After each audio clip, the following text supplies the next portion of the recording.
Hey there, you're listening to BD4, where there's no better way to get your Yankees and Knicks analysis.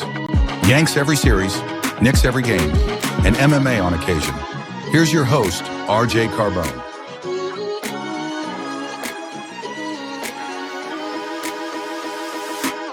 And a high drive into left center field. Stanley's going to watch another one fly. Are you kidding me? DiVincenzo a three. Bang! Bang! Knicks take a Take this chance to apologize to absolutely nobody. At the wall. See ya! See ya! See ya! Mr. Nova. Anthony for three. Bang! That one goes down and the game is tied. Rose, you shook up the world again. I did it again. But God did it, man. I really just had Gonna have to. Brunson running away. Oh my! He has been the best player to put on that uniform. Ball game over. Yankees win. The Yankees win.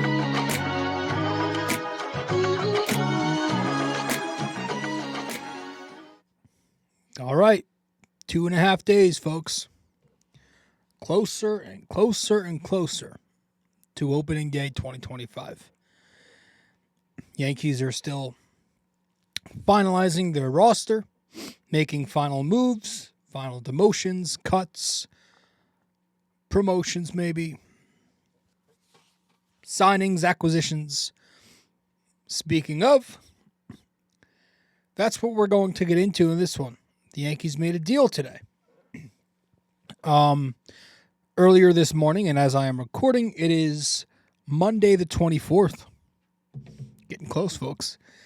Earlier this morning, the Yankees brought in left-handed pitcher Ryan Yarbrough, 33-year-old relief pitcher. They signed him for a one-year deal worth $2 million. Ryan Yarbrough, Yankees fans are probably familiar with him from his days as a Tampa Bay Ray. He was with Tampa for 4 or 5 years or something like that. Maybe 4 years, maybe closer to. But yeah, that's where we know him from. He's had, a run-of-the-mill career. 7 seasons, spent time with 4 different teams, 4.21 ERA in 768 innings. But he is coming off of a career season where he pitched to a 3.19 ERA across 98 2/3 innings. So he was used as a multiple innings reliever with the Dodgers and the Jays last season. He was with the Dodgers, finished up with the Jays, had a cup of coffee with them. But he pitched, I think, 4 games in camp this year. And just a few days ago, Toronto, where he had his final appearance with the Jays, and then Toronto told him, you will not be making the team. So Ryan Yarbrough decided to opt out, and that's where we are right now as the Yankees picked him up. Again, it's not a crazy move. It's 1 year, $2 million. Don't expect him to, break headlines or anything like that. He doesn't have great stuff. The Dodgers, of all teams, got rid of him for a reason. And again, Toronto told him he wasn't going to make the roster for a reason. So there's not, many things to write home about. But for the value you're getting him, he does address a need. He gives you left-handed pitching depth. And the Yankees have needed a lefty reliever. Tyler Matzik is injured, and at this point in his career, he is a bit questionable. And the other lefty they have, Tim Hill, who was good for the Yankees last year, but is that sustainable for, a 162? So I like the fact that they brought in Ryan Yarbrough last second. Now, we'll do some good and bad. The bad regarding Ryan Yarbrough, he completely defies the modern mold of a relief pitcher. There is no, and I mean no, velocity on his fastball. There is nothing there that's going to excite you with the four-seamer. And there's not much swing and miss stuff overall. Last season, he was ranked in the first percentile in fastball velo, 86 mile an hour average. First percentile, meaning 99% of the league threw harder than this guy. 33rd percentile chase rate, 13th percentile whiff rate, 6th percentile in K rate. Does not get swing and miss. Now, the good thing is the Yankee bullpen's biggest strength is they've got guys with filthy swing and miss stuff. You know, up and down the bullpen, you got Williams with his changeup. You got Weaver with his changeup and fastball. You've got, you know, when Ian Hamilton's right, he's got his Slambio, 4-seam, 2-seam. Johnny Lasagna's got that 99 2-seamer when he's right. Jake Cousins has the wipeout slider. F. Ross has a nice slider. You know, obviously a lot of these guys are hurt right now, but the Yankee pen has swing and miss stuff. What they don't have, well, I shouldn't say they don't have, but what I feel they're lacking is velocity. You know, they have a couple of guys in there. Again, guys like Loaizaga and Hamilton can get it up to 99, 100, but they're never healthy. Leaving like the only healthy arm they have in the bullpen right now who throws hard would be Luke Weaver. That's it. So Ryan Yarbrough definitely doesn't ease those concerns. It's more of a personal thing with me. You know, that's not really a concern I hear Yankees fans complain about, but it's one of my things. I've always wanted them to add a little more velocity. So he's not going to bring any swing and miss stuff. But there are some things to like. And I want to go over where Ryan Yarbrough can have success and where he's had success in the recent past when we return from our first break here on the podcast in episode 833. Stay with us. We'll be right back.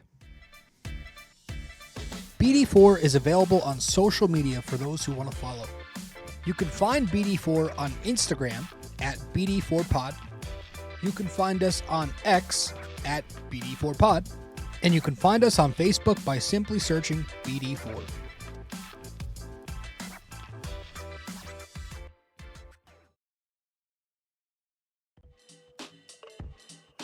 Hey guys, just a quick reminder, this podcast is also available in video format on YouTube. So be sure to go over to the YouTube channel, BD4, subscribe, like the videos, comment and tell me how much I suck or maybe how much you like the video. We'd very much appreciate it.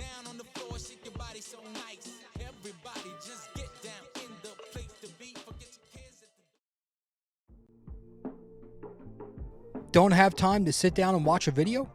You can listen to BD4 on Apple Podcasts and Spotify. Don't forget to give us a 5-star rating and review on Apple Podcasts. And you can also watch the video format on Spotify too.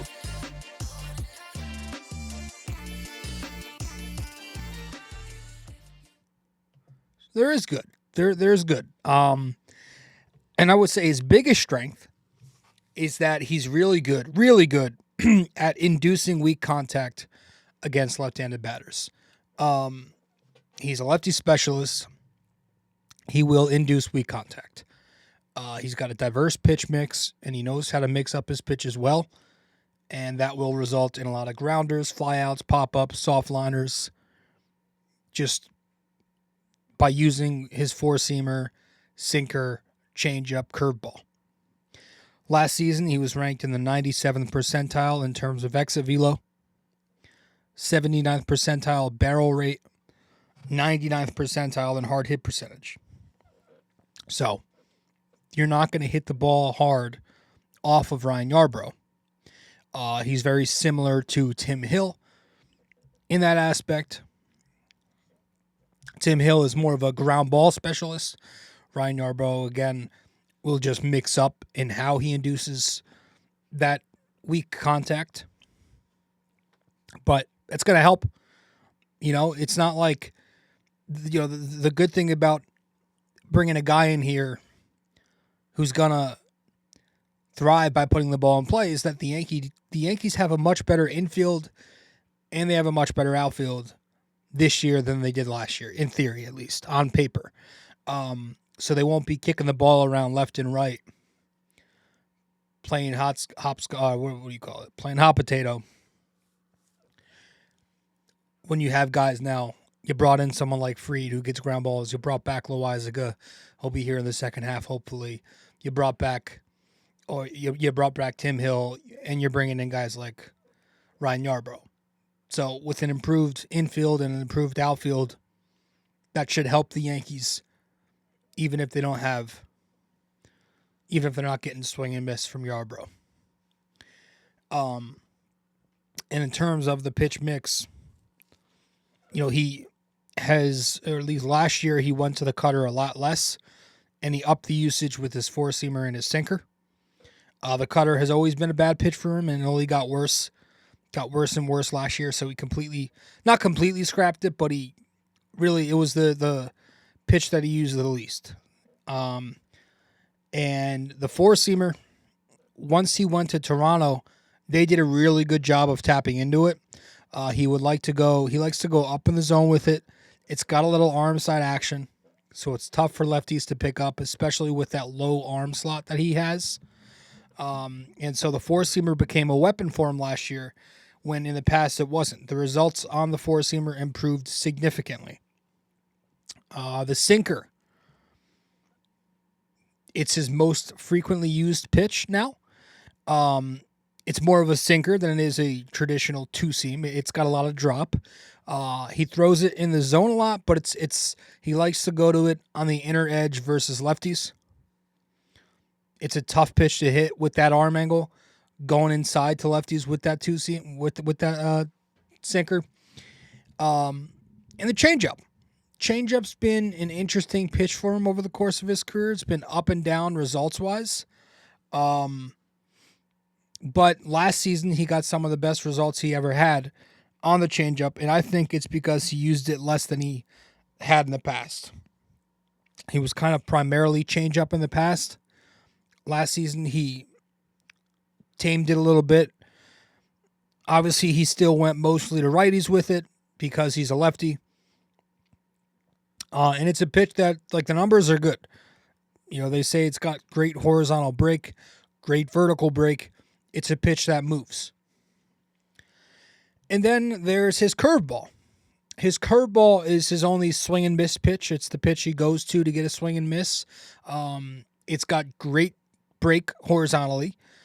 He likes to go low in the zone to lefties, going away with that curveball, top of the zone to righties to get soft contact. And it's the second most used pitch in his arsenal, or it was last year, narrowly behind his sinker. So that's his mix: cutter, four-seam, sinker, changeup, curve. Relies heavily on sinker, four-seam, curve. Right? That's a sequence he's going to go to a lot.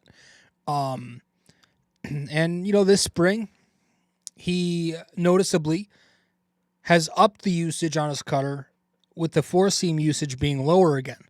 And he's also working on adding in a slider. So I'm curious to see how that works coming over to New York. How do the Yankees use him?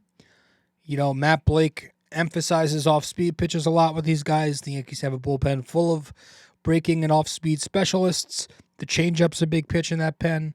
And as a left-handed specialist, I do hope that the Yankees don't change him too much and they keep him fastball curved so he can get left-handers out, right? Four-seam and sinker, play the curve off of that. That's a perfect pitch tunneling sequence to go to get lefties out.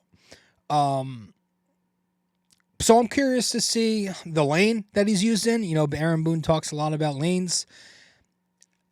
He's been a multiple innings guy his entire career.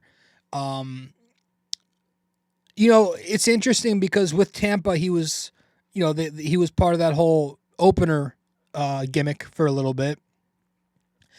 And the Yankees, from time to time, will like to get cute there. And I was just wondering, with their rotation banged up and questionable, they have avenues to where they can here and there go to an opener. And I think if they do, Ryan Yarbrough would probably be the first guy in line to start that because he's done that before. He could probably be the guy you start a game with, even if it's for, it could be for a couple of innings. So I'm curious to see what his role is. Is he 3 batters and done? Is he lefties only?